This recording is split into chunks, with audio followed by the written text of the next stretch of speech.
Alright, Shalom. First and foremost, I want to give all praises, honor, and glory to Yahweh, Bahashim Yahushai, Bahashim Kakwadash. Right again, call halal to Yahweh, Bahashim Yahushai. Double honors to the elders of Great Millstone, GMS, and Shalom to the brethren out there pushing this truth and sincerity, the elect brethren. And this just a few words, I'm saying, stating that, mercy is ending and judgment is beginning. And when I say mercy is ending, I don't mean the mercy is ending for the brothers in this truth or the elect brethren. What I mean is the judgment is being played out on the face of the earth. Because it been a lot of crazy ass, freak ass judgments going on. I know, I'm pretty sure a lot of brothers know about this. This one Issacharite, he got his genitals eaten by a pit bull. It's a video. I actually seen the video myself. It's pretty wild. Now I'm saying, it just make you think. Now I'm saying, and the Lord be in your mind, like the Lord ordained this judgment. The Lord ordained and sent out the hit for that man to get his genital areas eaten by a fucking pit bull, man. The Lord is a terrible power. If that don't strike fear, if that don't strike or put fear in you, I don't know what the fuck will, man. The Lord is a terrible power. Then I just read that the 18th or 19th transgender woman was found burned alive beyond recognition. Motherfuckers getting burned alive, people getting a flesh-eating bacteria disease, people getting their genital areas eaten off. Then you got the Bahamas. You got the Bahamas situation, these tropical storms. You got these mass shootings. You got so much shit going on, man. And like, you could feel it and see it, man. Judgment is beginning to being played out, man. Judgment is being played out. These motherfuckers, they had the opportunity and they had the chance to take heed to this word. Know what I'm saying? They had the chance, they had the opportunity to take heed to this word. Everybody disregarding the words of the Lord. Everybody disregarding the arm of the Lord. Everybody disregarding and want to scoff and scorn and talk shit about the men of the Lord on the highways and the byways. Man, the mercy is in it. Know what I'm saying? And them doors of repentance and them doors of grace and them doors of mercy is being shut for those that didn't take advantage. Now I'm saying, and the only ones that took advantage was, the only ones taking advantage is the men in this truth. Those is the only ones taking advantage of the opportunity to receive salvation and to receive deliverance. Now I'm saying, but everything is predestined and everybody is picked from the foundation. I'm saying, everybody's picked from the beginning.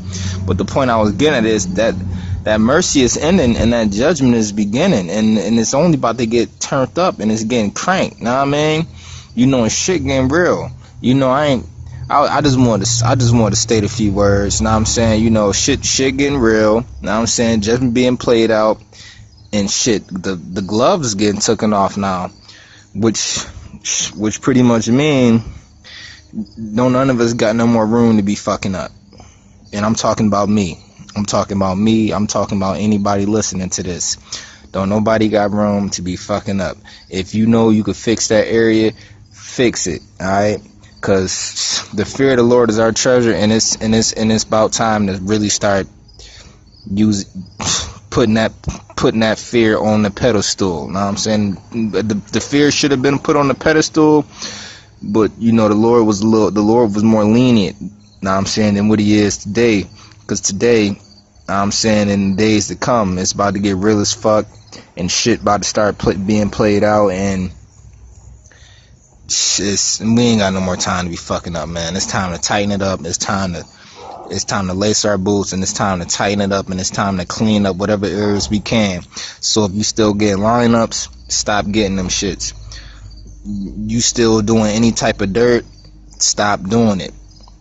You still getting drunk when you drink, that was my problem.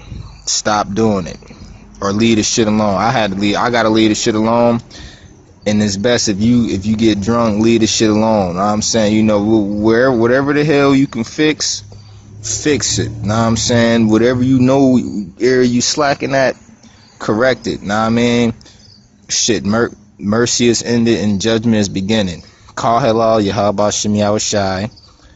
Double honors to the elders of Great Millstone, GMS, and shalom to the elect brethren. Shalom. Most people out there are aware of diseases like West Nile or the West Nile virus and others similar that can be carried by mosquitoes and cause problems out there. But this is one right here that a lot of people don't seem to be aware of. This is the EEE, so they dub it the Eastern Equine Encephalitis virus.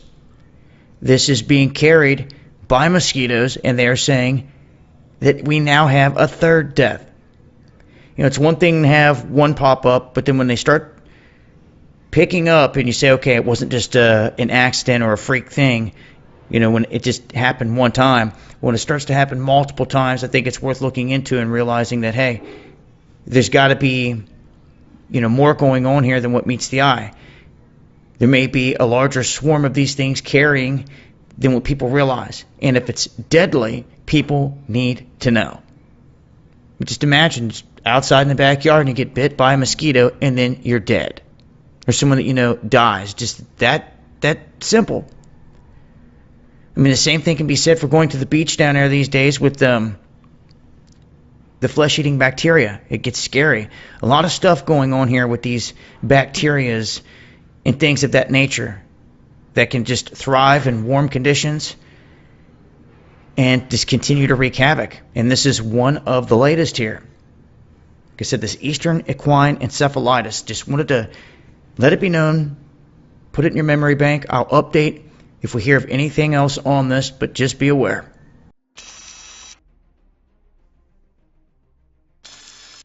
On September 11th, the US-backed Revolutionary Commando Army claimed that it had repelled a Syrian Arab Army SAA attack in the 55-kilometer zone surrounding the US military garrison in Al-Tanf.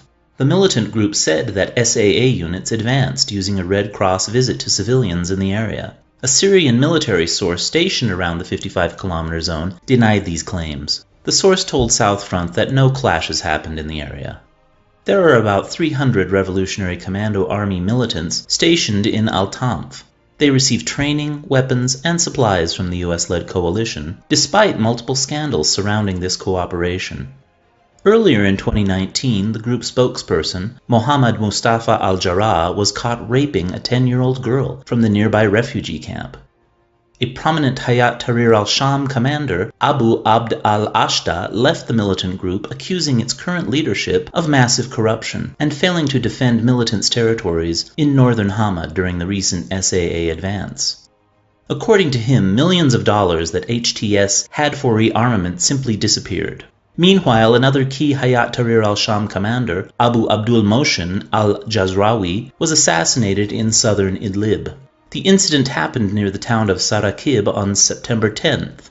Al-Jazrawi, a Saudi citizen, was reportedly a close aide of the terrorist group leader Abu Muhammad al-Julani.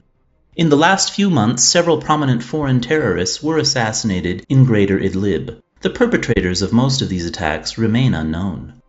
On September 11th, Syrian and Russian warplanes bombed positions of terrorists near the towns of Kafar, Takarim, and Darkush. The airstrikes were likely a response to the recently increased number of violations by militants in southern Idlib. Shalom, first and foremost, I'd like to give all praise to Yahweh, Ba'ashem, Yahushai, Ba'ashem Rakakadash, double honors to the elders and apostles, a great millstone who are teaching this truth in sincerity, and a shout out to Yakim that's out there in four quarters of the earth proclaiming this truth. Barak the Yahweh, Barak the Yahushai, Ba'ashem Rakakadash, Barakathum. So, doing another lesson here on the fact that Esau, the Edomites, the elite, they know that this war in heaven is not talking about Satan and the angels being kicked out, if I didn't iterate it enough. Now, they know that these chariot sightings is this war in heaven, which, as you know, last week, Iran's military tried to fire at them chariots to no avail, because how you going to fight something like that? You're not, you know. The fact is, though, is that it's a losing battle. But you see, the battle belongs to the Most High. And this is how he's going to take out the third part of man. Thus, the main one being Esau, Edom, but he's going to take down all the nations in this war in heaven that's about to happen. It's a future war, not a past war. You know, Satan being the power structure of Esau, Edom, because that's the main nation of Satan. But all the heathen are joined unto Satan, you know, and that's what it's talking about. The third part of man died by ways of that destruction, which is also it's talked about throughout Revelation, you know, this war, this upcoming war. The third woe that cometh quickly. First the nations will fight each other. Then they'll try to fight them chariots. After Babylon the Great is destroyed. Because you see that mighty cloud's going to come down and gather his elect as Babylon is getting destroyed. And then it's also going to fire upon that. You know, that's why Esau made them video games throughout your lifetime. You know, if you grew up in the 80s like I did, you played a lot of Atari 2600, you know, games like Cosmic Ark with a big, huge mothership coming down and rescuing them small little ships, you know, and so on. You know, we played Mega Mania, and they made it easy to where you could shoot down flying saucers. They wanted you to believe that they were flying saucers. You know, that was one of the names for them. You know, they call them UFOs. They call them all sorts of things, but they gave you the illusion that you're fighting aliens from another planet. You know, that's why you had all those sci-fi movies, you know, Mac and Me and fucking, you know, E.T., if you will, even though that one's not really a horror movie, Close Encounters of the Third Kind, you know, just to give you the idea that there are aliens on other planets, you know. So that way you wouldn't think that you're fighting the angels of the Most High, or fighting the Most High, you know. Because, of course, the strangeness of how the Most High will be coming back is to pretty much, you know, it's going to be strange to everyone else. But to those of us who have awakened, it's not going to be as strange to us. Because now that we understand the prophecies, because the Ruach HaKodesh came upon us, you know, and Tawada for the Ruach HaKodesh, for giving us this understanding, because the rest of the world is going to be dismayed at them, you know, they're going to freak out. And like everything else, though, men's hearts are going to fail them for fear of what's coming upon the earth. You know, nuclear war. There is a nuclear war that's coming. And like everything else, though, the fact that they're now all of a sudden getting rid of fucking Terry John Bolton and trying to re-strategize, meaning that, you know, well, they have to sell their war. They have to find somebody better to sell it. So that CEO, because that's all that they are, CEOs, you know, fucking men in suits, but they're a bunch of liars. You know, you can't believe anything this man tells you. You know, because who owns everything? Rothschilds, Rockefellers. They own everything. And these are just CEOs of their company. Pretty much, they're going to foreclose. They're going to foreclose on everything. And that's what we're seeing, though. You know, stocks are plunging. Now, Chris Green will tell you how to get rich quick. But you see, that's just it, though. He knows it's phony money.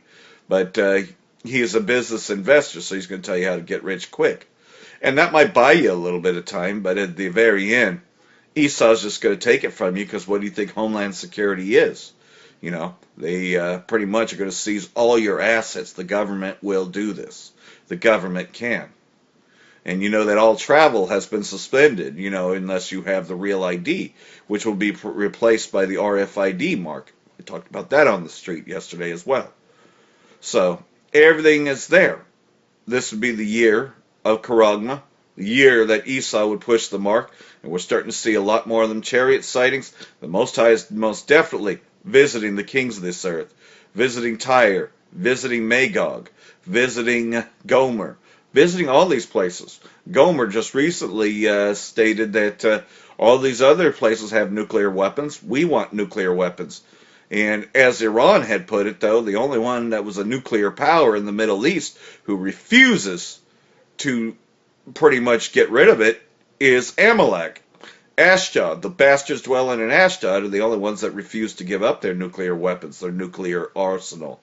So, you know, the challenge is there. Even Syria, after they got rid of the so-called prohibited weapons, and then the terrorist groups all of a sudden have them, but the Syrian government doesn't.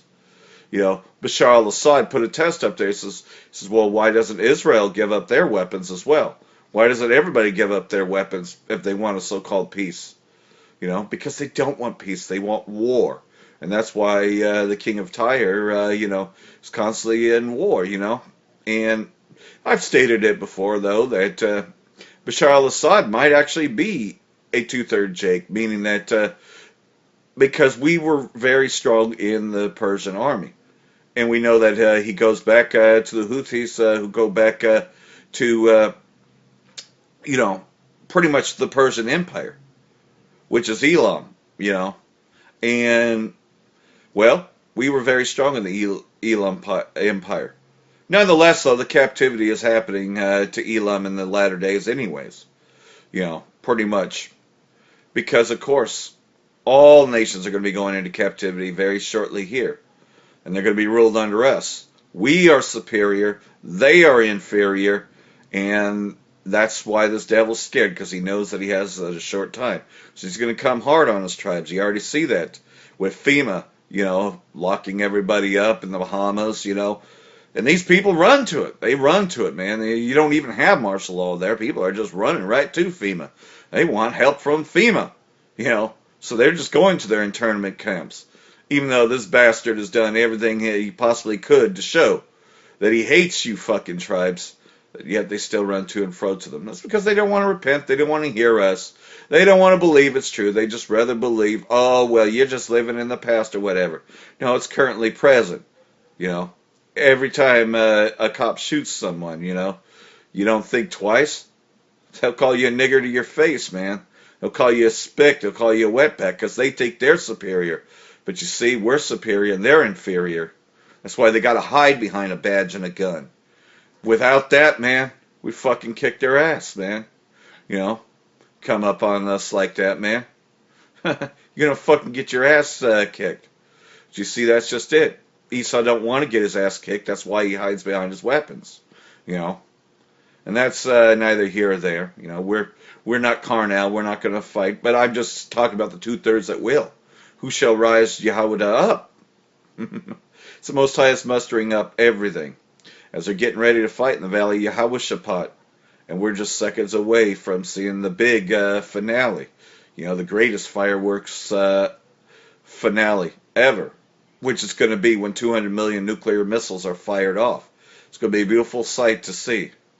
And, these chariots are going to be amazing because they're going to be saving us, while all the others are catching judgment. So, anyhow, I'm going to switch over to the screencast now with Apostle Tahar and some other edifying videos, and come back with a couple scriptures. Shalom.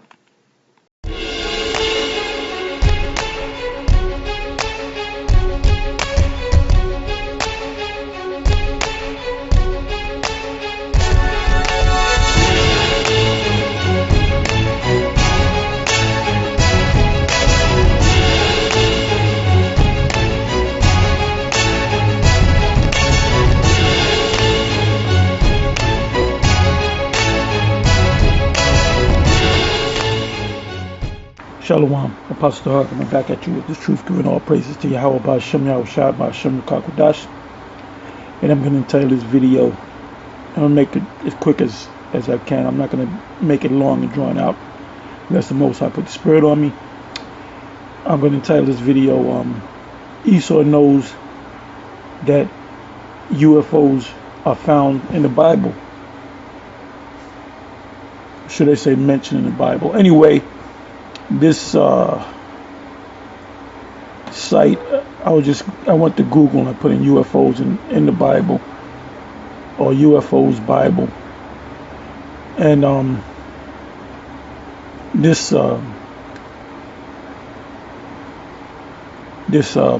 site came up, which what I'll do is I'll leave this in the description box so you can read the whole article. Now, you see here on the screen, to the right of your screen, you see a picture It says baptism of Christ by Eric de Gilder.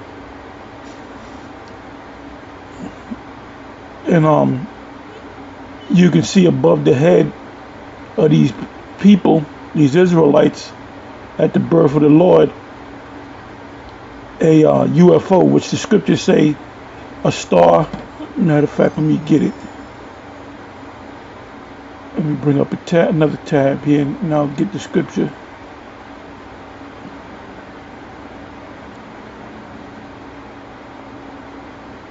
Okay.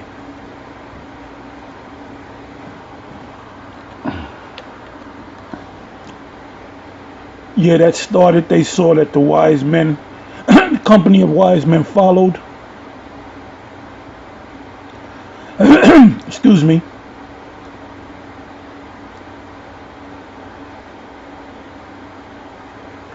Okay.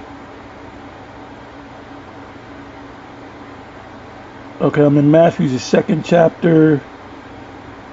And what I'll do is, I'll start from the top. It says, now when Yahushua was born in Bethlehem of Judea in the days of Herod the king, behold, there came wise men from the east to Jerusalem, saying, where's he that is born King of the Jews? For we have seen his star in the east, and are come to worship him. Now Herod had no intentions of worshiping him. He wanted to kill him. That's why there was a decree to put out to kill the newborn baby from 2 years and under, and they were children, because he knew that the Messiah came as a man. No such thing as a Messiah that's a woman. It says, 3rd verse, Matthew 2 verse 3. When Herod the king had heard these things, he was troubled, and all Jerusalem with him. And when he had gathered all the chief priests and scribes of the people together, he demanded of them where the Messiah should be born. And they said unto him, Bethlehem of Judea, for thus it is written by the prophets. And thou, Bethlehem, in the land of Judah, art not thou least among the princes of Judah, for out of thee shall come a governor, which means a leader, that shall rule my people Israel. Now that goes hand in hand with Revelation, the 12th chapter. Let me do this here.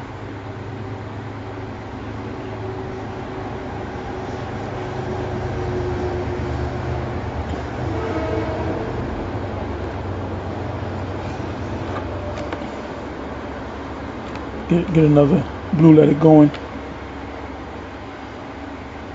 It says here in Revelation 12,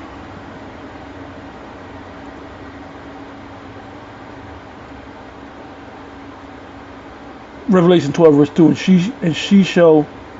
and she being with child cried, travailing in birth and pain to be delivered. And that's talking about Israel, because the decree came from Herod to kill all the babies of 2 years old and under. And there appeared another one in heaven, and behold, a great red dragon. Now that's, we all should know that's talking about the Roman Empire. You know, when you go to Revelation, the 13th chapter, it speaks about the dragon. And they got the authority. The beast got its authority from the dragon. Well, that beast is talking about America, the EU, and NATO, and their authority comes from the Roman Empire, because that's the Roman Empire all over again. Meaning the people that ruled in the Roman Empire, in the Senate, the Caesars, they're back here among us today. So this guy Donald Trump either has to be one of the Caesars, one of the wicked Caesars, or Herod the Great, or both, because he could have came back as a Caesar. It says, and there appeared another wonder in heaven, and behold, a great red dragon having, that's a Roman Empire, having 7 heads and 10 horns and 7 crowns upon his head, and his tail drew the third third part of the stars of heaven. The stars of heaven are the Israelites, and did cast them to the earth. And the dragon stood before the woman, which was ready to be delivered, for to devour her child as soon as it was born. And she brought forth, and that's talking specifically about Mary, and she brought forth a man child, that's Yahushua, who was to rule all nations with a rod of iron, and her child was caught up unto the Most High and to his throne. And how was he caught up? By a cloud. And we're going to read about that cloud, because when we go back to Ezekiel, the first chapter, which this story is going to say, as a matter of fact, let me do this. Let me come back to Matthew.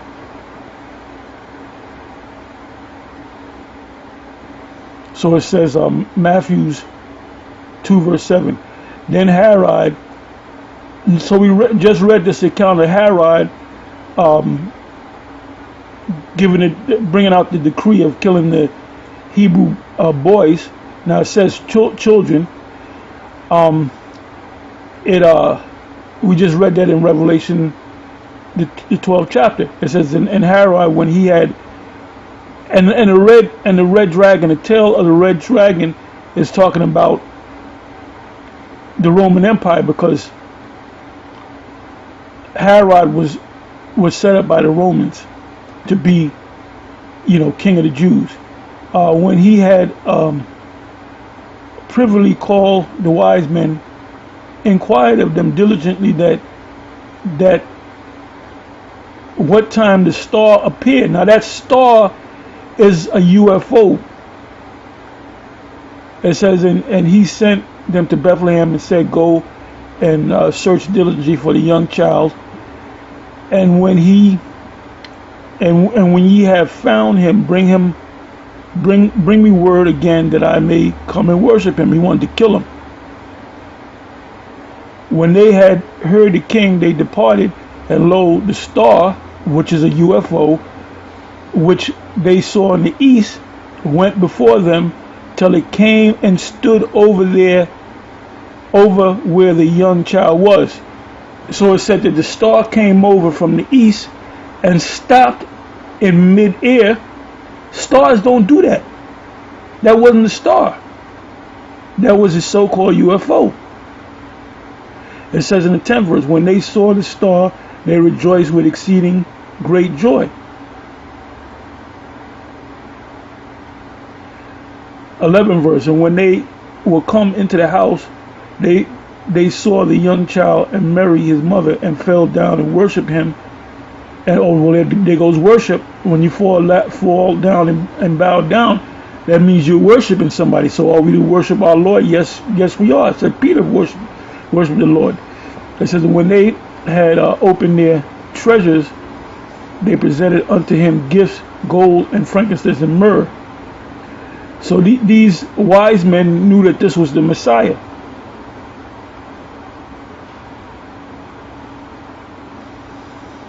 So as you read down, it tells you the angel came to Joseph and said to leave and go into Egypt, and that's the fulfillment of our Lord coming out of Egypt, which is in the 15th verse. It says, and was there until the death of Herod, that it might be fulfilled which was spoken of the Lord by the prophet, saying, out of Egypt have I called my son. So he came out of Egypt not because he was an Egyptian, but he fled among dark people. And in Egypt at that time, you had a lot of Israelites. There's accounts on Israelites that during the period of Antiochus Epiphanes, that he had taken a lot of Israelites and brought them into Egypt to serve slavery, and they had children, they had offspring. So you had a big community of Israelites down there in Egypt, and that goes back to Ptolemy. Read about Ptolemy and the Israelites. So now let's go back to you know what I'm gonna do?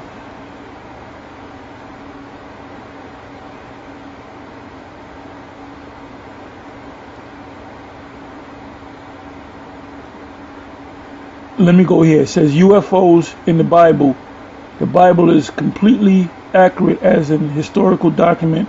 Numerous scholarly researches have shown that not only has it been through different translations, but several different scribes have worked on it. Some with political motivations of varying kinds, thereby introducing considerable potential for inconsistencies. This does not make it worthless.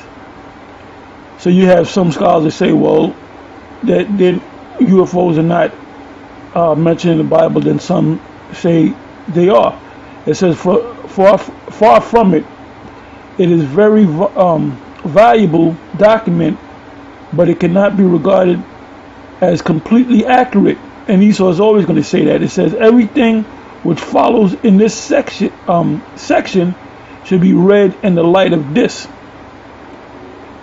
So it's open to you to believe it or not. It says the most often quoted account of biblical UFO occurs in the book of Ezekiel. This describes, which is dated by scholars as occurring in approximately 600 BC, took place when Ezekiel was among the captives in Judea by the Chebar River. Ezekiel chapter 1 verse 4 reads as follows. And you had Ezekiel during that time period, you had Jeremiah, you had Isaiah during that time period. You know, you had prophets being born, and then you had prophets, older prophets, dying off. It says, so this is a quote from Ezekiel chapter 1 verse 4. And I looked, and behold, a whirlwind came out of the north, a great cloud. So what did it say about the Lord when the disciples that became apostles, they were looking up and they saw the Lord? This is in Acts 1. And they looked up, gazing in amazement at the cloud that beamed up, if you will, the Lord.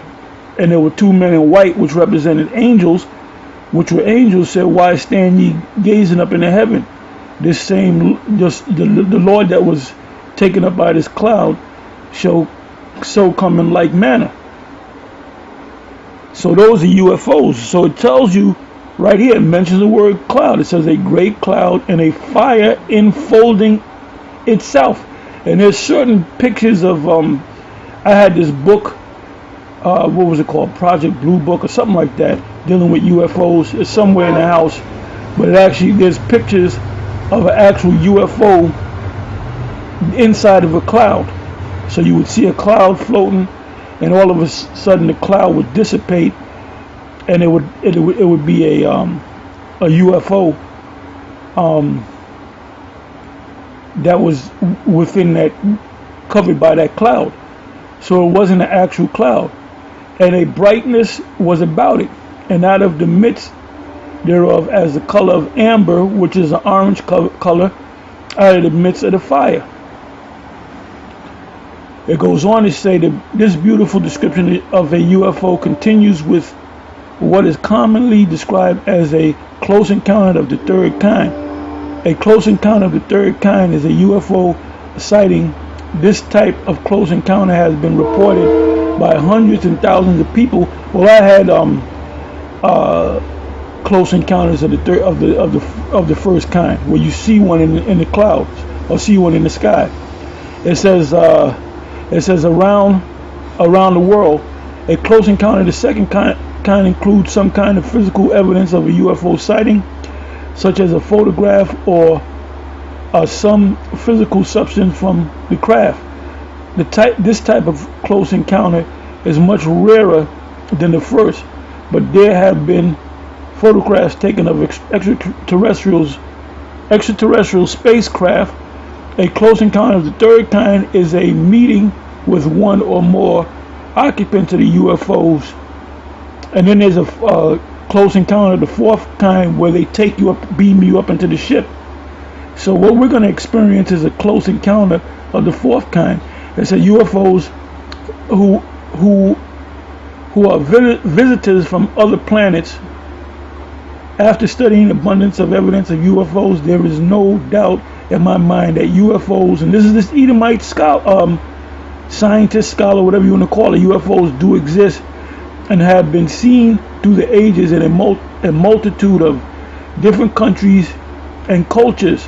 It says what many people do not realize is that, according to opinion polls, believers in UFOs are in a majority, not a minority, as the media often likes to imply.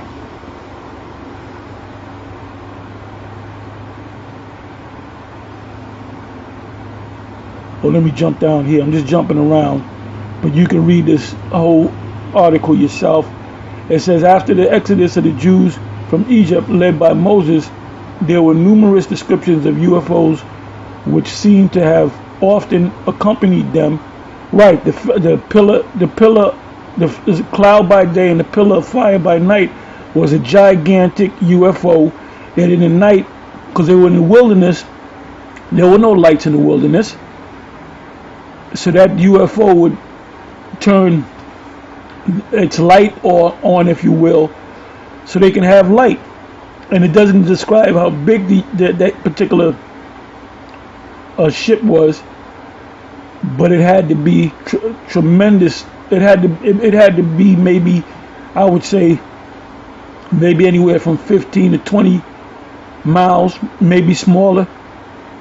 You know, there's accounts of ships that are big as 20 miles.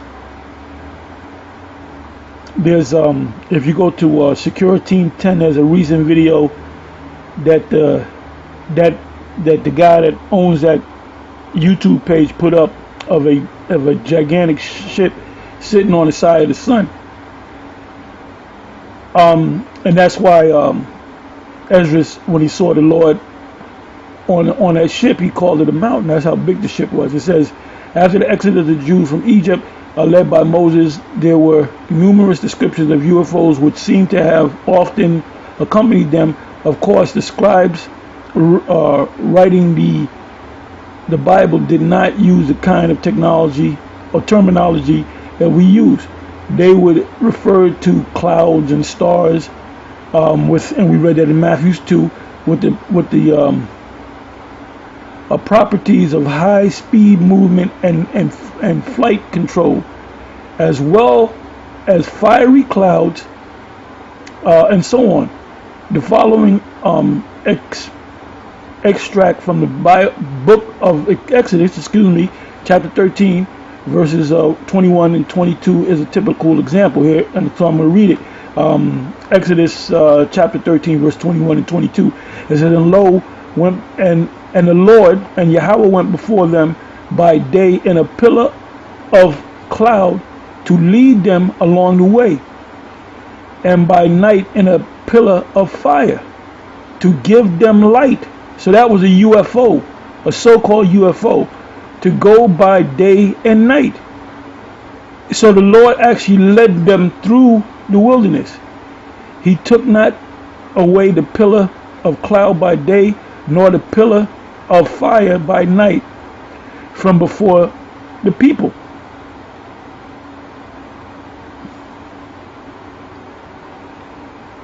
Okay, so there's another account.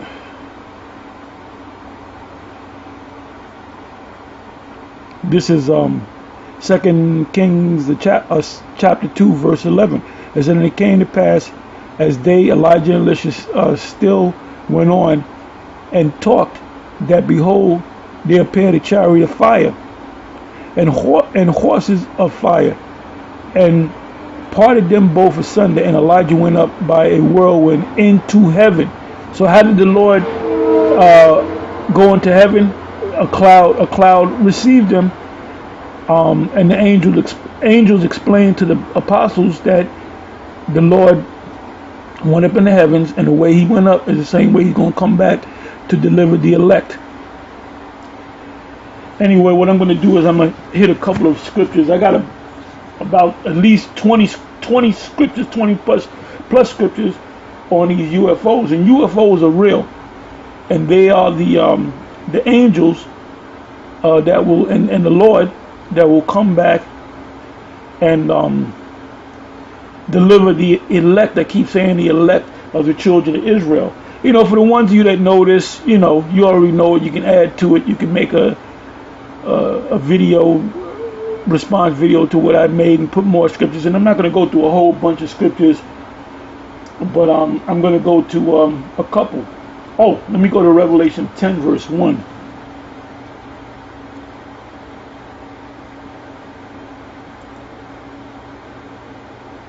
Revelation 10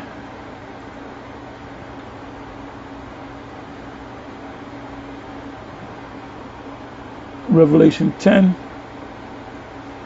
and that's how we're going to be delivered. Like I said, you brothers that came into this truth, you know, 10, 11, 12 years ago, you already know these scriptures and you already know it, but there's new people among us that's just coming in. Okay, it says Revelation 10 verse 1, and I saw another mighty angel come down from heaven, clothed with a cloud. So it was a so-called UFO enfolded in a cloud, and a rainbow was upon his head. And what he's seeing is that is the ship, and he's calling it an angel. In Matthew 2, it was called a star, and the rainbow represented had many colors. Now I saw actual UFO. It was a large box shape, and then it transformed into a saucer with many colors of the rainbow, and the colors went around as a whirlwind, and it just disappeared. It went so fast that it disappeared in the sky. It says was upon his head, and there was people that were there with me, and this was back in the mid 80s. It said, and his face was as it were the sun, meaning it had a light. We read about that in when the children of Israel, the sons of Israel, were in the wilderness, a cloud by day and a pillar of fire by night. That's the light. And I just read it to keep them, for the Lord to give them light in the nighttime. It says, in his feet as pillars of fire. So what did these pillars of fire represent? It represented the landing pods. It said, and he had in his hand a little book, and that represents the scriptures. And he set his right hand upon the sea, he set his right foot upon the sea, and his left foot on the earth. So that was a gigantic ship. So part of the pad, landing pad or pods, landed in the waters, and the other part landed on earth. And he cried with a loud voice, as when a lion roareth. And for lack of a better way of saying it, he had a speaker system, a sound system. See, everything that Esau has, he got it from the Most High. And when he had cried, seven thunders uttered their voices. So I don't got to read no more. But that's definitely a UFO. Excuse me.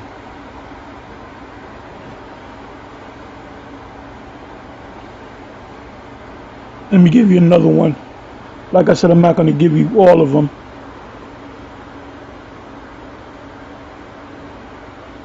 Bear with me for a minute.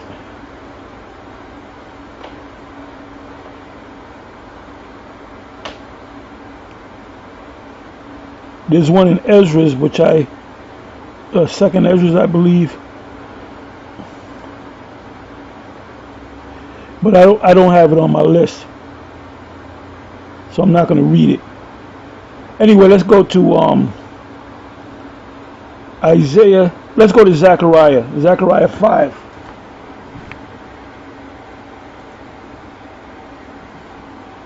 Zechariah 5.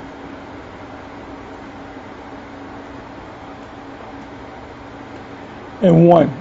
Then I turned and lifted up my eyes and looked, and behold, a flying roll. This was another ship. And he said unto me, What seest thou? And I answered, I see a flying roll. The length thereof is 20 cubits, and the breadth thereof 10 cubits, which was not a super gigantic ship. Then said he unto me, the angel that was in the ship, this is the curse that goeth forth over the whole face of the over the face of the whole earth, for everyone that stealeth shall be cut off as on this side according to it. So how did Esau get the world? Anything he has, anything he set his foot on outside of Mount Seir, he stole that. He stole it. So he's a great thief. And everyone that sweareth shall be cut off as on that side according to it. 4th verse, and I will bring it forth, saith the Most High of hosts, and it shall enter into the house of the thief, and into the house of him that sweareth falsely. And that's Esau swears on everything. He makes you swear on things. When you become the president, when you become a mayor, if you join the military, you have to swear in. When you go to court, you have to swear in. That's why when I go to court, they ask me, do I swear to tell the truth? And I tell them I declare. I'm not. If you say I affirm, that means that's a form of swearing. So I would say I declare. And when you say that, they'll listen and they'll go ahead with what. And if they give you a problem, you say, look, I'm a Christian, I'm an Israelite or whatever. You might say Christian, and I believe in the Bible, and the Bible says, thou shalt not swear on anything. See, Esau, this man is not of the Most High. Esau is not a moral man.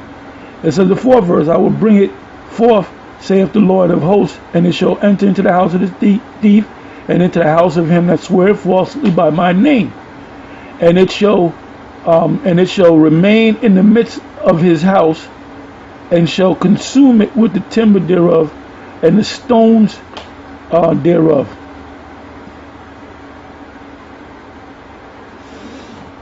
So ultimately, the job of the angels is to destroy this place.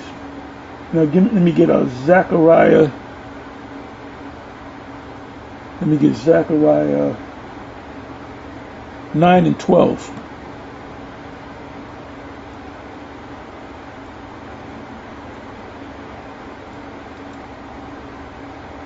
Let me bring this up.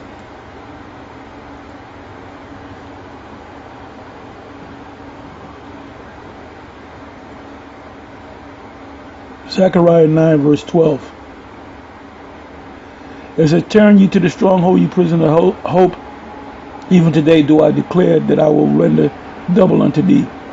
When I have bent Judah for me, fill the bow with Ephraim. Now why did it mention only 2 tribes? Because you had 2 kingdoms. You had the kingdom of Judah, which consisted of Benjamin and Levi, and you had the kingdom of Israel, which consisted of Ephraim and the rest of the tribes, which we call the so-called Latin tribes and the so-called Indian tribes, and raise up.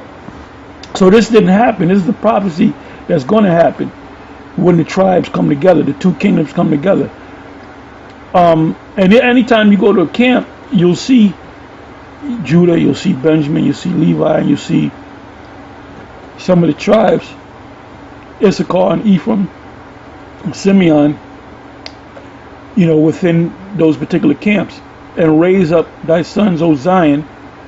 And that word Zion is to Zion, which means it's a monument. When the Most High, give me an example, they had the reading of the names of the World Trade Center bombing, and every year they would read the names and they would cry, and they would think about their loved one that died, because that those buildings falling became a memorial of Zion.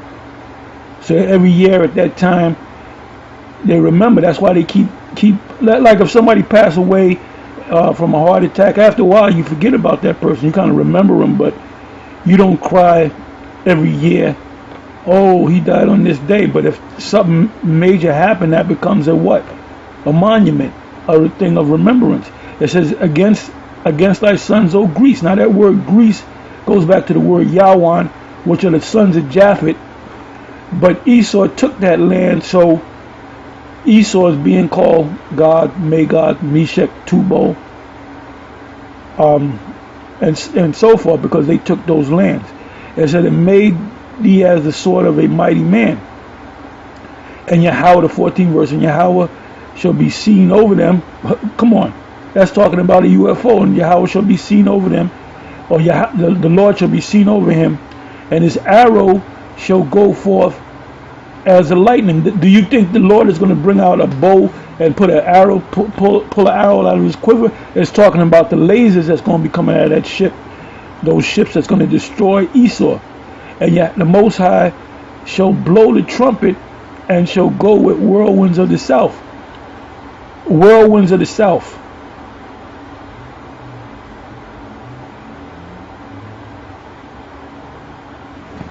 I'll give you one more. Isaiah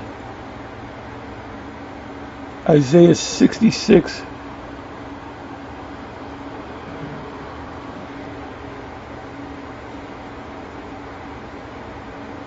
Isaiah 66 verse 15.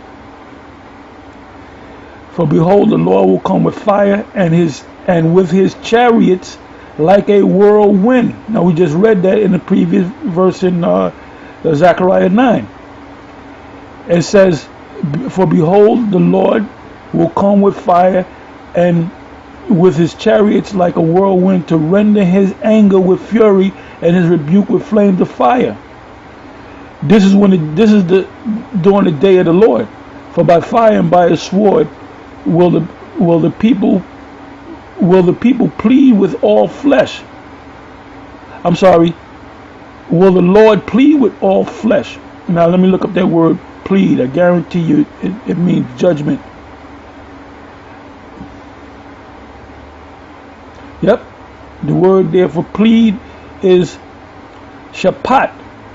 And that word means to judge, to bring judgment.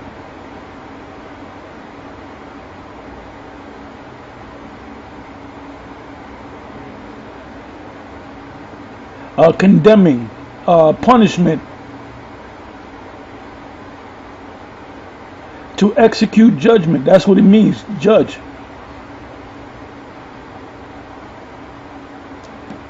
To be judged.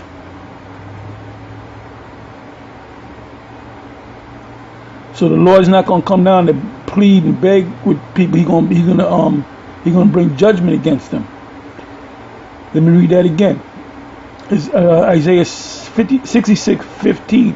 Behold, the Lord will come with fire, and with his chariots like a whirlwind. So these are ships, to render his anger with fury and his rebuke with flames of fire. And that's during the time of the blowing of the seventh trumpet.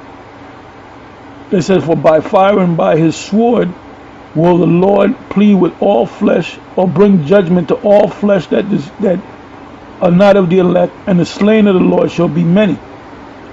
And the number for many could be a couple of billion, could be hundreds of millions.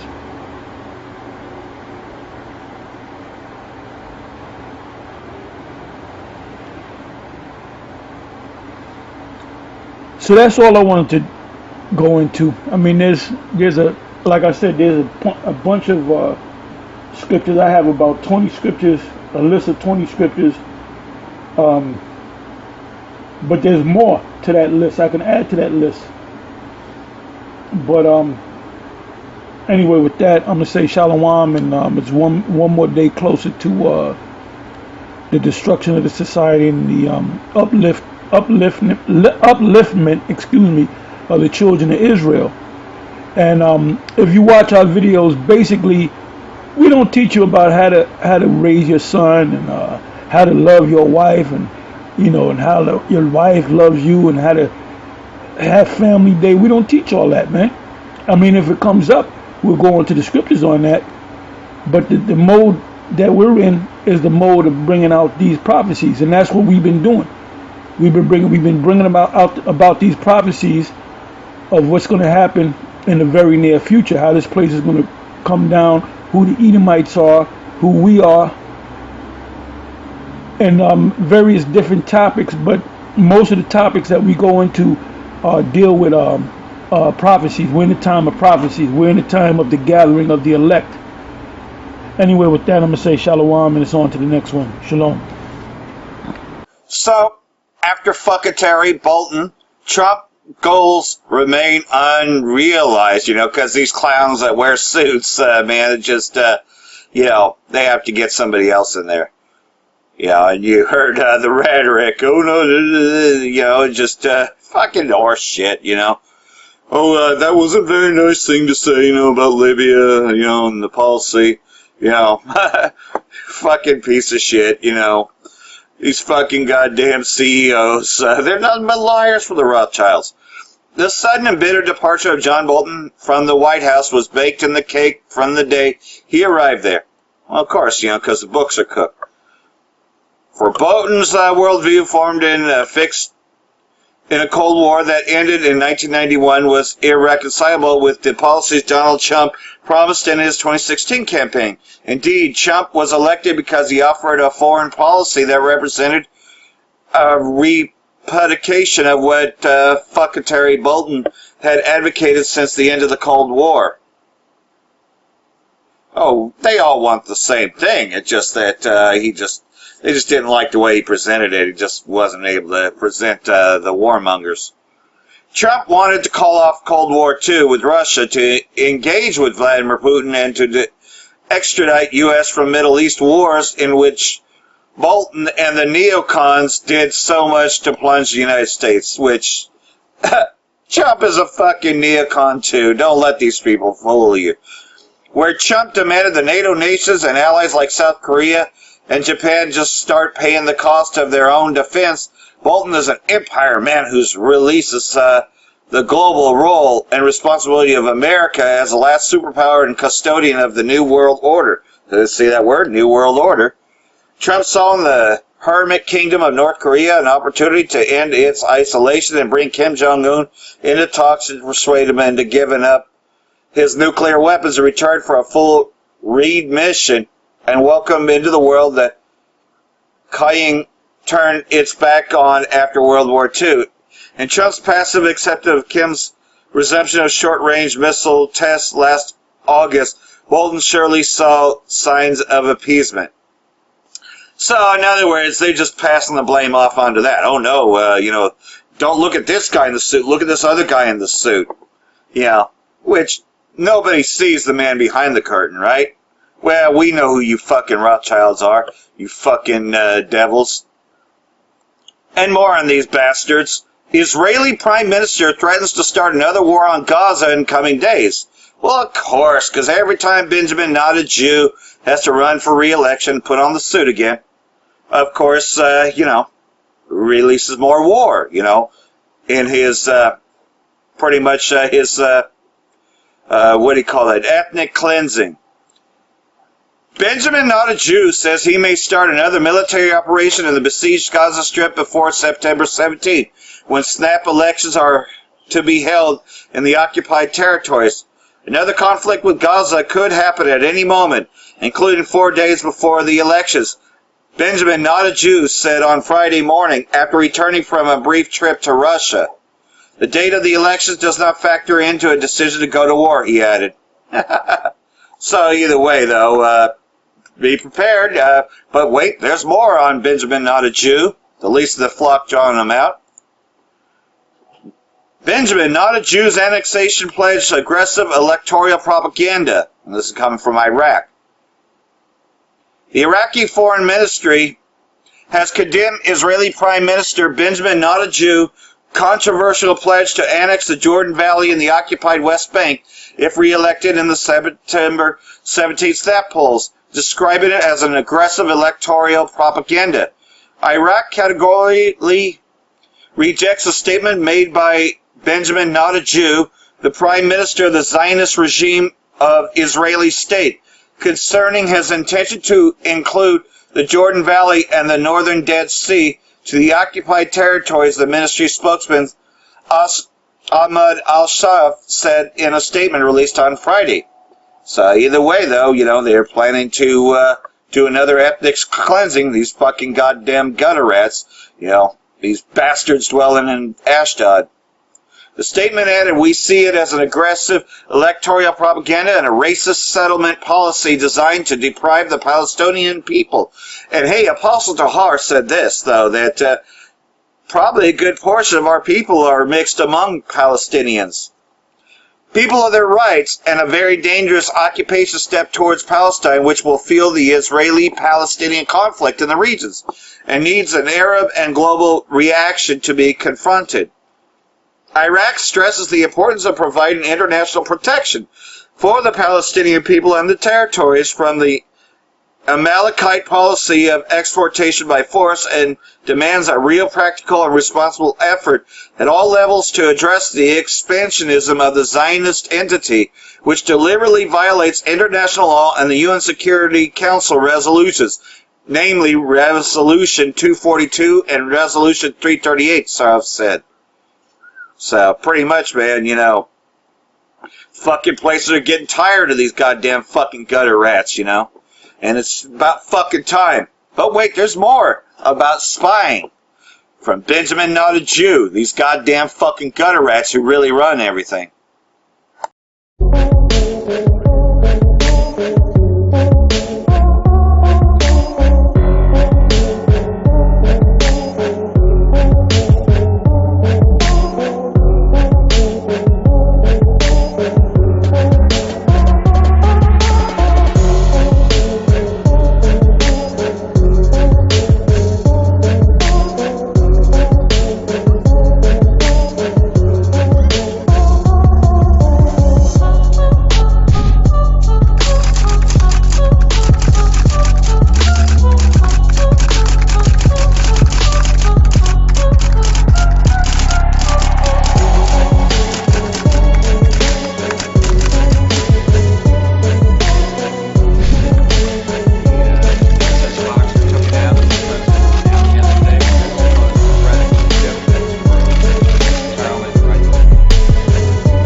Hello and a warm welcome to another edition of The Debate, coming your way from Press TV headquarters in Tehran. I'm your host, Behruz Najafi. American journalism company Politico has reported about Israel placing cell phone surveillance equipment near the White House and other sensitive locations in Washington, D.C. Stingrays fool cell phones into revealing their location and identifying information by mimicking a cell tower. An FBI detailed forensic analysis says that the devices were planned by Israel. Now, Tel Aviv has called it total lie. Surprisingly, no reaction out of the White House, no rebuke or blaming Israel either. Let's discuss that story with our panelists to get some insight. But before that, let's get an update from our correspondent, Ronnie Carvello, who joins us from Miami. Ronnie, the latest Israeli spying was off the radar of mainstream media in the United States. So what could be the reason for that?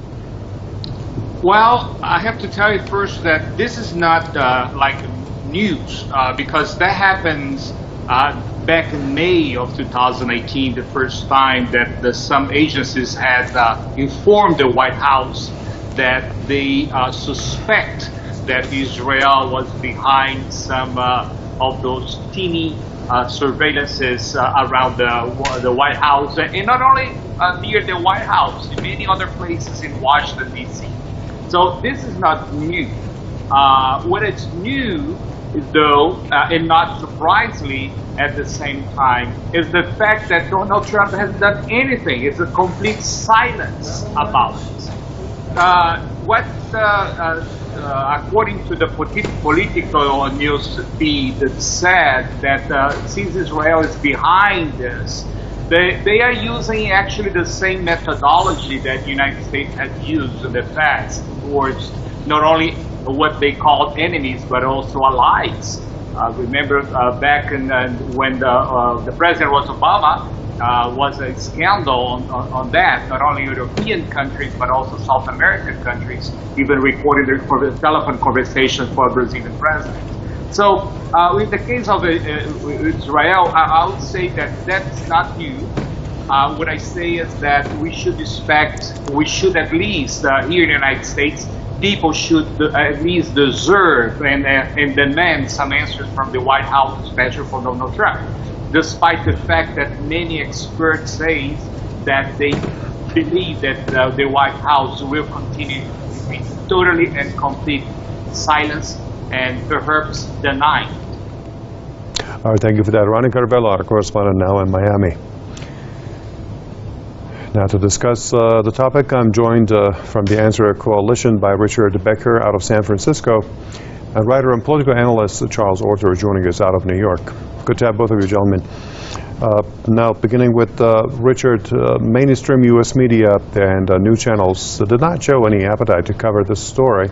Why is there the blackout, and should American people learn about Israel and what it's doing on their soil?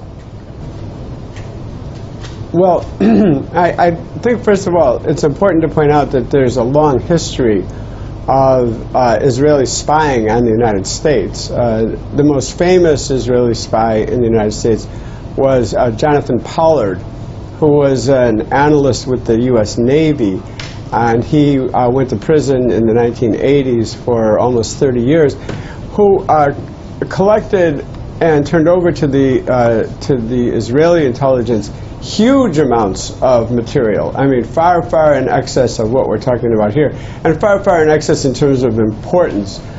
And I have no doubt that the United States is spying in Israel too. But there is right now, the pro, and has been for a long time, the pro-Israeli bias in the mainstream media in the United States is very strong, and we know that. And again, I would just say that we should recall the saying that among the great powers, for the great powers, there are no permanent friends. The whole idea of friendship in international relations is a false concept among most of the countries, particularly the big empires. So it's not out of friendship that they're kept out of the media, but because there is this alliance between the U.S. and Israel and the big corporate media, in times of crisis, in times in very important times, will play the role really of a media mouthpiece for the government. So if the government, the Trump administration, the State Department is not going to speak about this, they're loath to speak about it too. And we have this report from Politico, and not a great deal else in terms of the current spying that's reported by the State of Israel on the U.S. government. Okay, now let's go to New York, to Charles. Charles, how much do Americans people know about these people? You know, we had Richard Becker mentioning one of them. We have people like Jonathan J. Pollard, Richard mentioned, a former intelligence analyst for the U.S. government. In 1987, he pleaded guilty to spying for Israel and providing top-secret classified information to Tel Aviv, or about Benami Kaddish, for instance, a former U.S. Army mechanical engineer. In December 2008, he also pleaded guilty to spying for Israel. He admitted to disclosing classified U.S. documents to Israel in the 1980s. Or also about Stuart Nozad, a NASA official who received $225,000 for passing secrets to Israel. Or also about Arnon Melchin, an Israeli billionaire and also movie producer who smuggled nuclear weapons technology from the U.S. to Israel. Do American people know about these people and Israel's extensive and aggressive spying in the United States?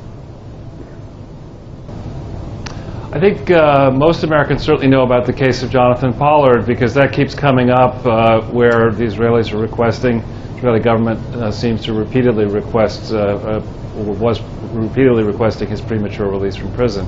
The other names even I am not familiar with, but regrettably, I think what we have in this system of unregulated globalism, which has taken hold ever since 1988, is a situation where government secrets and governments have the ability to make people extremely rich and alternatively to put them into prison. So it is not uncommon, not simply for Israelis to spy on allies in the United States, but for Americans connected and disconnected officially from the government to spy on friendly countries.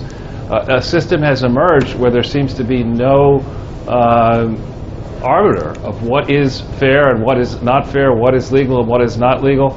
Governments, friends and foes get around these issues by having cutouts, by having third parties engage in this type of behavior so they can say, well, wait, we didn't officially ask so-and-so to do this or to do that. And if we were in America to get upset about any ally that may have been doing us wrongly or doing us poorly in the recent past, I think a lot of attention is about to shortly come on the United Kingdom, which evidently in the steel matter and beyond the steel matter may have been very actively interfering in the U.S. Electoral process. And certainly among our various foes, our friends rather, our oldest and strongest ally is not France, but is the UK. So I think it's going to come as quite a shock to Americans, less so this Israeli thing, and much more the coming revelations about what the UK government may have been doing entwined with the Obama administration to rig the primaries and rig the general election and seed the resistance that has been brewing in this country ever since Donald Trump was elected president. Now, Richard, the Trump administration, the FBI, the Department of Homeland Security, also the Secret Service, they have all declined to comment on this Israeli spying thing just revealed recently. Now, what does this mean? Well, I think clearly they've been instructed not to say anything, and given Trump's predilection for firing almost all of his top officials, particularly in the intelligence and national security, they know that if they defy that. I think it's interesting to consider the question of why Israel would be spying on the U.S., particularly why they would be interested in what is being said in the White House. And I think the answer for that is that there's another old saying that diplomacy is perjury. In other words, so much of what passes for diplomacy is diplomacy in the world that we live in is really lies and deception. And what the other side wants to know is, what are they really saying? And I think they want to know this about Trump. They know that this pretension that Trump is a great friend of Israel or Trump is a great friend of Jewish people. I mean, Trump himself has exposed how ridiculous that is. But they know that despite all the outward signs of support and friendship and aid and so forth, they want to know, and each side wants to know, what's the other side really saying? What are the top officials really saying? Because that is important to know when you know that diplomacy is perjury. Now, Charles, another question almost in the same lines. The Political Report says that this is in contrast to other instances of foreign spying. Washington has declined to punish or rebuke Jerusalem on this matter. And why is this spying by Tel Aviv in the U.S. Being hushed up? Well, I would draw an important distinction here between what is alleged in the Politico magazine, and that is the use of these Stingray devices to trap conversations, which by definition would be occurring outside the hardened communications centers, the so-called SCIFs that are scattered around Washington, D.C. and elsewhere around the world, where one hopes the most sensitive discussions take place. So shame on people who may have been using cell phones and talking about highly sensitive, indeed even classified or above top secret matters over a cell phone, because that's, you're going to get picked up. If it's not by the Israelis, it could be by somebody else, friend President or foe. Trump is set to the be real doing issue that here, and the usually. focus should be on what goes on inside these SCIFs And how come, under the Obama administration, for 8 years, they were quite prepared to let, for 4 of them, Hillary Clinton, conduct all of her sensitive international business outside of SCIFs on unsecure servers and unvetted electronic devices, and sit with that information not in the public, not under the control of the government after she left the White House. That, to me, is a much bigger issue. It comes at a time where Trump is also being accused of mishandling classified information inaccurately by the CNN story that occurred at the same time. So I think this is, this is a complex mess, and I'd like to see solutions. I'd like to see our top discussions, as I say, happen in the SCIFs, and I'd like to see our top people be more careful than they currently have been. Now, Richard, in reaction to this news, a statement from the Israeli Prime Minister's office says, and I'm quoting it directly, there is a long-standing commitment and a directive from the Israeli government not to engage in any intelligence operations in the United States. How seriously should we take this? Well, not to be overly repetitive, but diplomacy is perjury. And you couldn't have a better example of it than that statement. Of course, there's a long history of Israel spying and intelligence being turned over.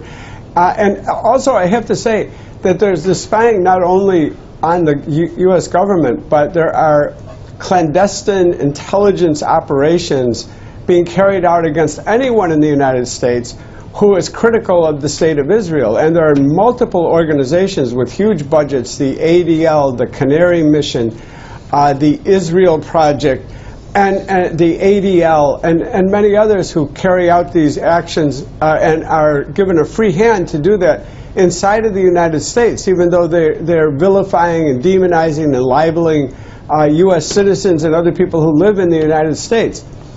But at the same time, we have to remember that the election in Israel is 5 days away. Today is September 12th. The election will be on September 17th. I think one of the main reasons why this is not a story in the U.S. media right now, and why the White House and FBI and the other agencies are being told to keep their mouths shut, don't comment about this, is because it could cause problems. It's that the election is very close in Israel, according to all the reports. The Trump administration and Trump wants Netanyahu's to come back as the prime minister again, and the Likud party to be the dominant party in the new government. So because the election is also extremely close, the divulgence of this kind of information, the circulation of this kind of information, can be seen as deleterious to the present government, to the Netanyahu government, and possibly harm its chances of re-election.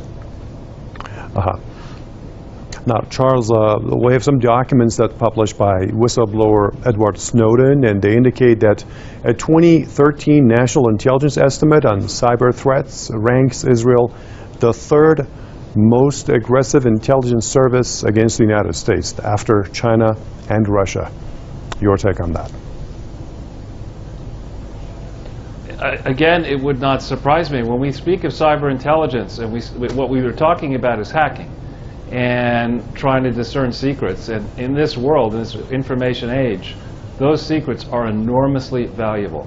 So whether they're official Israeli government actions or actions either given a blind eye or encouraged by the Israeli government by third parties, it is no surprise that in the search for gigantic profits that are out there, witness the billionaires created Google and elsewhere, Facebook, Amazon, I could go on and on. It is Charles, no surprise Russia and China, that around the world, multiple... Israel is an ally, Russia, and a close and ally. Russia and China are not U.S. allies. They're considered rivals, huh? But what I would say is that all of these countries, ourselves included, are all chasing to get to the top of the technology ladder and to get those secrets that are out there. And it would not surprise me to see this kind of activity escalate. Friend against friend, friend against foe. It's just not surprising. Okay, let's also have Richard's comment on that. Yeah, I think that one of the things that's very important is that why Israel would be so interested in and to be carrying out such wide-ranging intelligence, cyber intelligence, other intelligence gathering in the United States is explained by what the real relationship is between the United States and Israel. Israel is very isolated in the world. its protector is the United States. This is in diplomatic and political circles and other circles. They have very strong economic ties. You know, when resolutions that are even mildly critical of the State of Israel come to the UN Security Council, as happened a little over a week ago in regard to the conflict on the Israel-Lebanon border, the U.S. blocks it because there's just a little criticism of the State of Israel. So the Israelis need to know, they want to know, what are they really thinking? What are they really, and I referenced this earlier, but what are the top officials really saying about us? Because we know that the pretensions of friendship and all the hugging and handshaking, that doesn't really matter. That's not really the important thing. They need to know, and Israel needs to know, because the relationship with the United States is so vital to its future, what the leaders are really saying. Mm-hmm. Now, Charles, in reaction to this news on the Israeli espionage, a former senior U.S. intelligence official says that this raises security concerns. And then he goes on and says jokingly that, I'm quoting, on the other hand, guess what we do in Tel Aviv? What does the U.S. intelligence apparatus do in Tel Aviv? I have no earthly idea, but I would point to the preceding administration's experience the last 8 years under Obama, when I think not enough people in the United States, my esteemed colleague in San Francisco and I probably agree on this, I hope, that it is dead wrong for the United States government to be spying internally at the highest levels, as apparently happened under the Obama administration and may have happened under George W. Bush and preceding administrations. It is dead wrong for the administration to harness the dread technological tools that are available to get on the inside of the minds of journalists and influence shapers and Supreme Court justices and foreign leaders, et cetera, et cetera, et cetera. The way it seems to have happened, according to Cheryl Atkinson and other reliable investigative journalists, during the Obama years. So I think this is a conversation we should have, where we should be able to find common ground inside the country and around the world as to what is cricket and what isn't. Mm-hmm. So, Richard, what do you believe this gentleman, this former senior U.S. intelligence official, means by saying, guess what we do in Tel Aviv? What do you guess? Well, he's saying that, I mean, for a political reason, obviously, and that is to diminish the impact of the report of the extensive spying by Israel inside the United States. I mean, what he's saying is true, that the governments all spy on each other, you know, that, or at least the so-called great powers and the more powerful countries in the world do that. They spy on each other. There's no question about that. Their relationships, again, are not relationships of friends, but relationships based on interest. And so we see it's very, very extensive that's going on. And inside the United States, I think we really have to point to the fact, again, that organizations like AIPAC and ADL and Canary Mission and so forth, these are really extensions of the State of Israel, of the government of Israel. They're extensions of Israeli power. And Israel, for the reasons I mentioned earlier, because of the importance of the U.S.-Israeli relationship, is very worried about the growing opposition to what Israel is doing, to Israel's treatment of the Palestinians, to the extreme right-wing turn in Israel and the rise of fascist forces there. These organizations operating with impunity inside the United States are trying to destroy internal opposition, the growing internal opposition, including, I have to say, in the Jewish community, and particularly among younger Jewish people in the United States. So we have really intelligence operations that are going on against the government in order to get the secrets, in order to find out the truth of what's being said and what's being thought in the highest circles of the U.S. government. But we have also a massive, and I think much more significant, operation going on against those in the United States who are critical of the State of Israel, and particularly those who express solidarity with the Palestinian people who have suffered so much at the hands of the State of Israel. Okay, that's all the time we have for this program. Let me thank our guests from the Answer Coalition. We had Richard Becker from San Francisco and writer and political analyst Charles Orcher, who joined us from New York. And thank you for watching this program. We'll see you next time.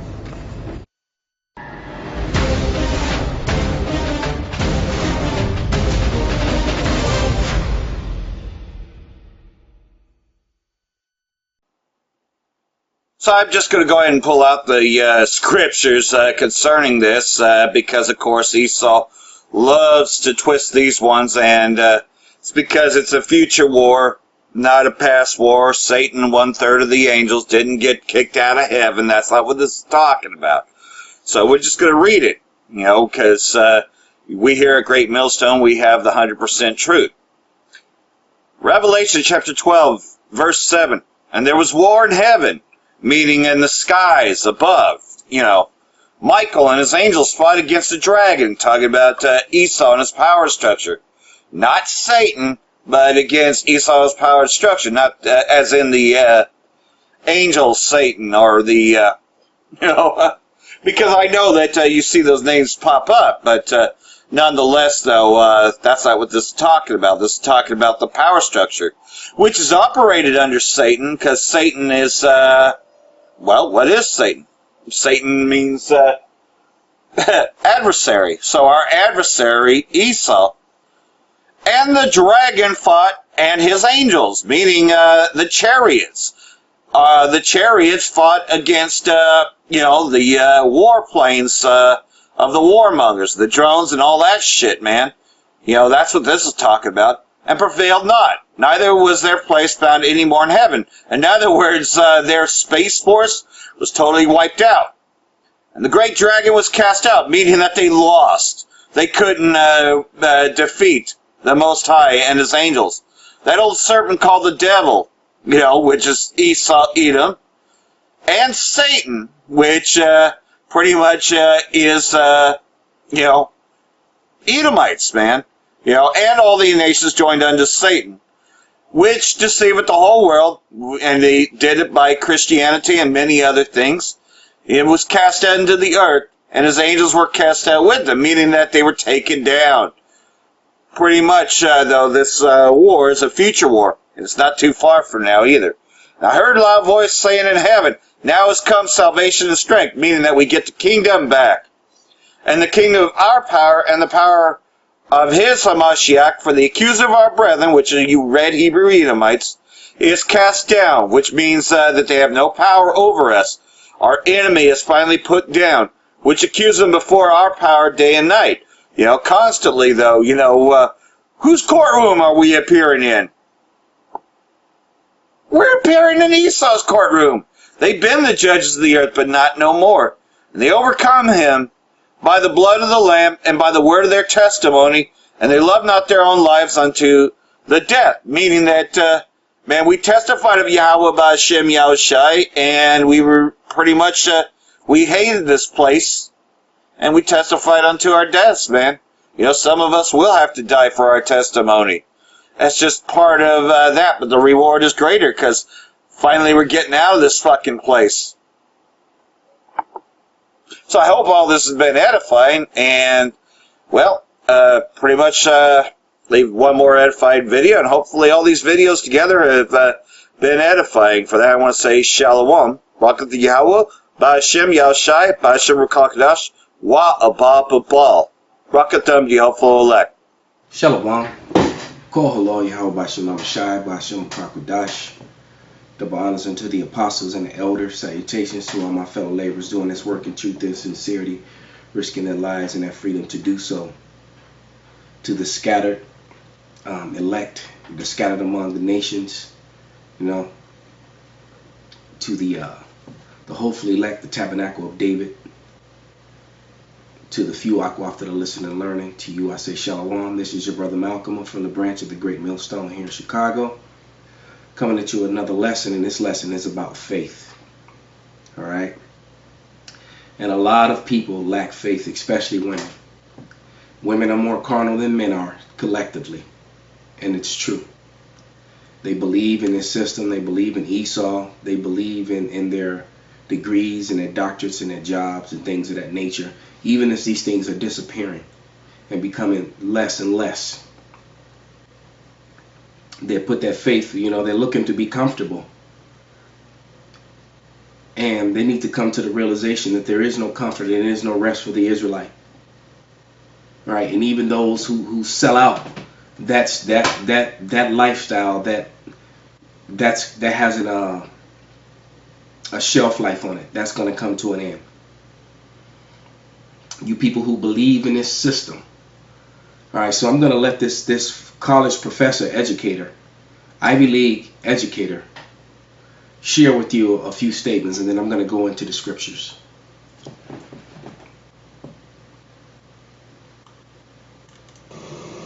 I'm not someone you'd think would be a critic of higher education. I mean, after all, I've consumed rather a lot of it. I have a PhD in the evaluation of education from Berkeley. I've also been kind of a part of the system. I've taught at 4 universities, including Berkeley, and written 3 books on higher ed, none unduly critical of it. And I've been a consultant to 15 college presidents.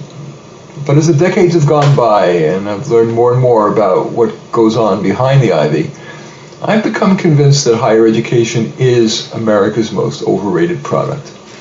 And now, especially in the coming years, I believe that many fewer students should be going to college. I mean, college really does still, it remains a wise choice for some people, like young people who enjoy academic learning, people who dream of a career as a researcher, or those who want a career that clearly requires college, like a doctor or a lawyer. And unless you're burning to start a business, maybe run it full time, and you probably should go to a Harvard or Stanford, or maybe you're one of those free spirits who craves being an autodidact, teaching yourself. You probably, if you can get into a Harvard or a Stanford, it probably makes sense to go. We do live in a society that values designer labels. But the quantitative data, the empirical experience that I've had over my lifetime suggests that many people who currently attend college or graduate school or considering attending college or graduate school should think 3 times. Most notable example are the 200,000 students a year that the so-called 4-year colleges admit who graduated in the bottom 40% of their high school class, worse than the bottom half of their high school class. Those colleges, and nearly all colleges, fail to inform those prospective students that, and this is according to the U.S. Department of Education, the odds of such students graduating is 3 to 1 against, and here's the punchline, even if they're given 8.5 years. It's enormous cost, an enormous time, an enormous opportunity cost. What those students could otherwise be doing with their time, an apprenticeship, a military, on-the-job training, for example, at the elbow of a successful and ethical small business owner. Now, everything he said was against education. He used a lot of fancy verbiage and big words, but everything was against it, because what he told you in a nutshell, the best thing for you to do was to learn a trade, to open up a business, or align yourself with a very ethical small business owner and latch onto them and learn what they know. All right, there's certain things in this society which will always be needed until it completely collapses. There's always going to need electricians. There's always going to need people who can deal with heat, air and heat, carpentry and things of that nature. Sad thing is even that stuff is starting to dwindle now. But I would always tell young people over the past, in the past couple years since I've been in the truth, you'd be better off learning a trade.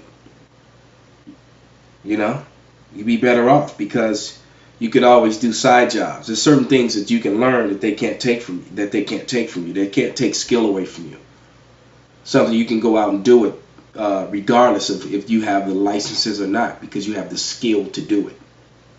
All right. And the number one skill you should have, a former president, Theodore Roosevelt, spoke it, and he said the thorough knowledge of the Bible is the best education that any individual can have.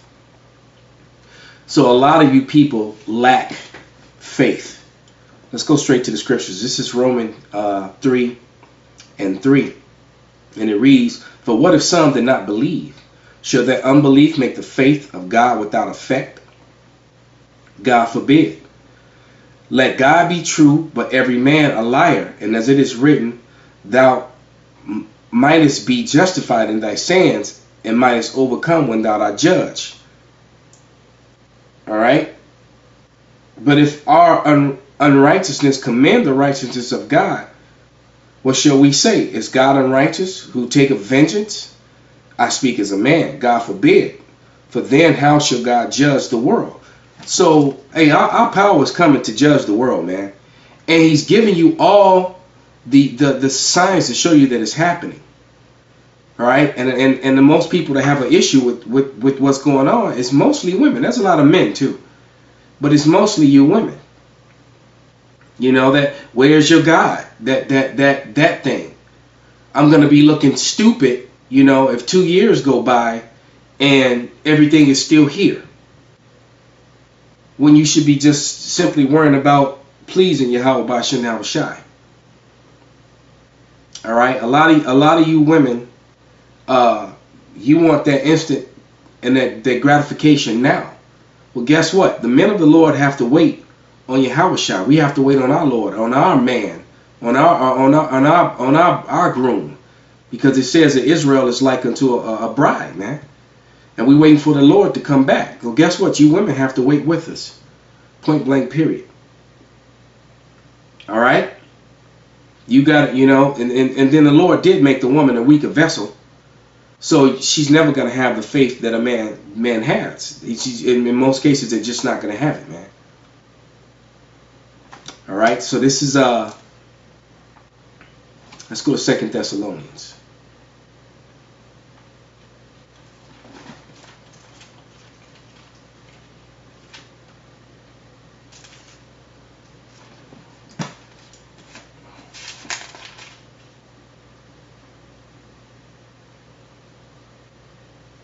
Yeah, this is 2 Thessalonians 2. And I'll start at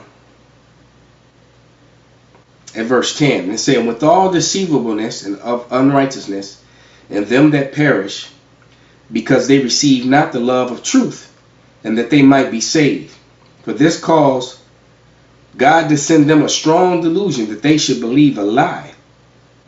And they that might be damned, who believe not the truth, but the pleasure in unrighteousness. And there, I guess there is a certain level of pleasure in unrighteousness, believing in Esau's system, thinking that Social Security check is going to continue to come, that retirement check is going to continue to come, when financial systems all across America and across the world are collapsing. Here in Illinois, man, they have a problem with these, what do you call it, when the people retire, pensions. The paying of the pensions are destroying the state because they don't have enough money, man. Hell, next door in Wisconsin, they're collecting up farms. People are defaulting on their farms, man. You know, the metal and plastics, nobody's buying anything for manufacturing. Rubber, plastics, all those things. You know, they're not selling stuff like that. Things like that aren't being made because and that's another thing. America really doesn't make anything. You can't consume yourself to wealth. It's not how it works.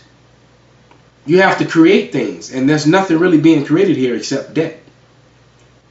And the school system is just another debt trap. There's, you know, you could probably click on just put on, you know, just go on YouTube and you could probably find thousands of videos of college-educated students telling you that they wish they had never done it, and that it was a waste of time and money. Because most of them end up working in Starbucks and things like that in the first damn place.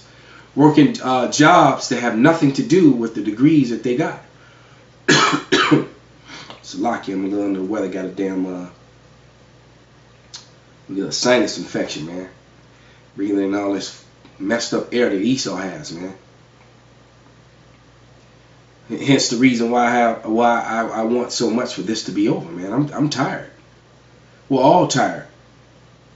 All right. The scriptures clearly says that they will wear out the saints, man. And we're prisoners of hope. And what is our hope in? Yahushua. I am a prisoner of hope. Because I believe there is no plan B. All right? And that's what you women are looking for, a plan B or a plan right now. That's why so many of you make all the wrong decisions and you end up screwing Mr. Right Now 30 fucking times. Different times, that is. Because you're so impatient. All right, this is John 9:18.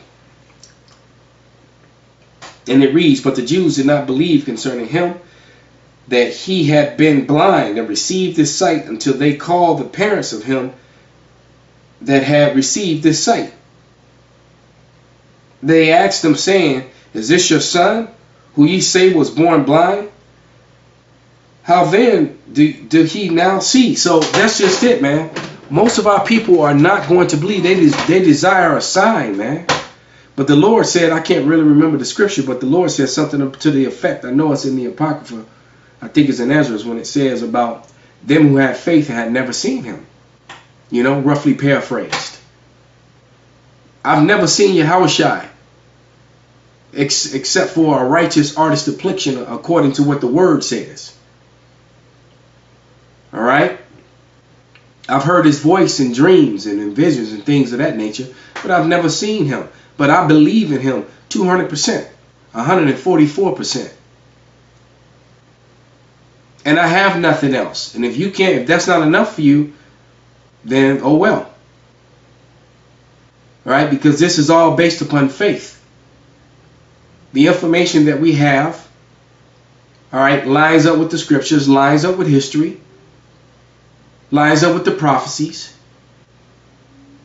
And according to that, to those facts and the faith that comes in believing in those facts, the so-called Negroes, Latinos, Native Americans, and the collective scattered among the nation that be like unto the speckled bird, a lot of our people looking like the heathen, those are your Israelites.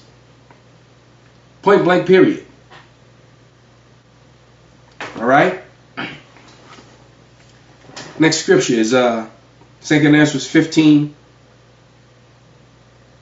and verses 3 through 4.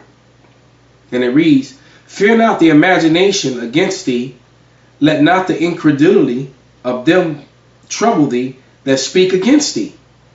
For all the unfaithful shall die in their unfaithfulness."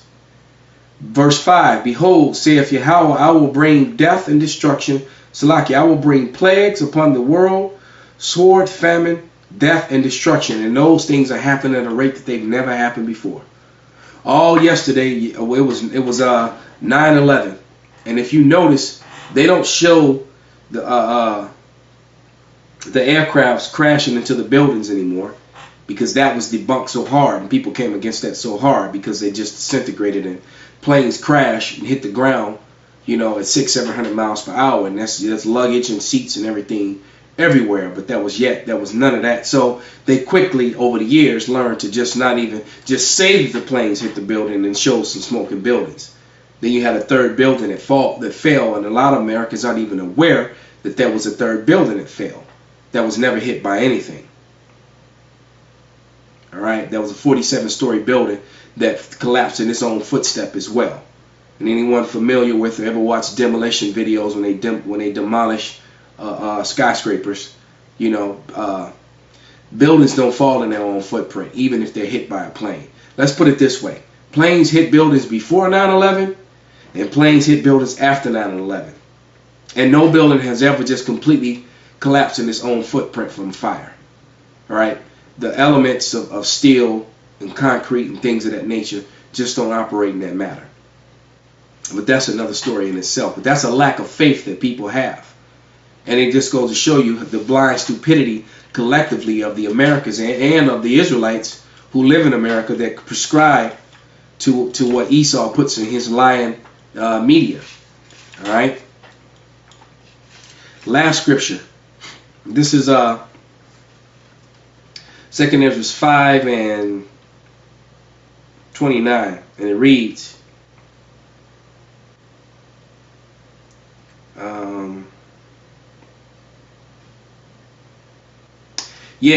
"And they which did gainsay thy promises and believe not thy covenants have trodden them down." All right.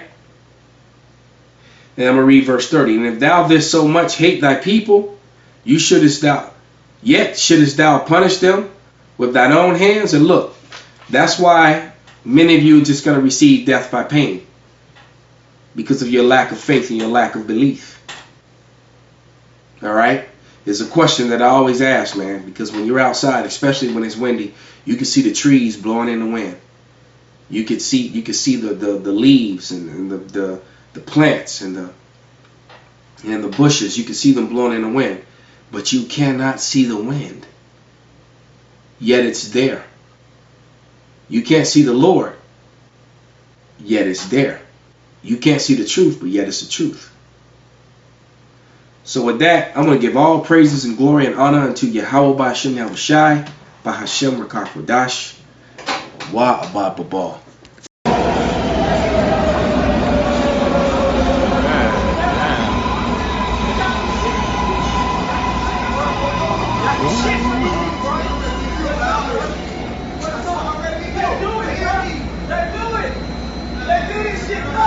You gonna play your life, you gonna get played out the street. You gonna get played out the street. I just got mine back. I got two on it. I got two now. I'm ready to go. Kill some. You ain't got nothing, nigga. You ain't got shit.